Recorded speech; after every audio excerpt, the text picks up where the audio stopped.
I was born in Naples, and my mother was Neapolitan, 100% Neapolitan. And my father was from Puglia, that is the region on the south of the Adriatic coast. So I'm a southern Italian, practically.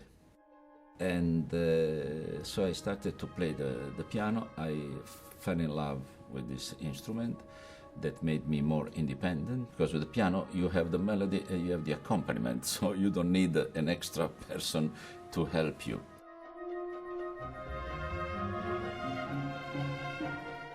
And one day I was called by the director of the conservatorio, and he asked me, have you ever thought for a moment to become a conductor?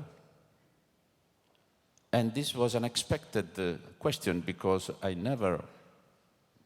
was not thinking at all to be a conductor. I said no. And so I had the teacher that came to me and said, you have to do, the first movement is in 4. You have to do 1, 2, 3, and 4. Keep going this way, you know. And I went in front of the orchestra of the students. And I started 1, 2, 3, 4, 5. And then at a certain point, after 2-3 minutes, I realized that the arm was going naturally. And a few minutes later, I learned after that the teacher called the director of the conservatorio and said, a new conductor is born.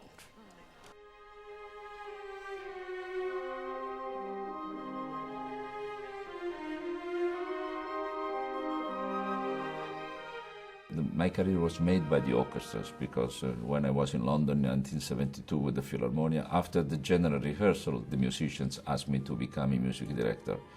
The same happened in Philadelphia and in La Scala, so I consider myself fortunate. So what I've learned, I think that should not disappear. I don't have something magic. I think that I'm a worker in the field of music. But I've learned so many things from the others that I would like to convey this to the young generation.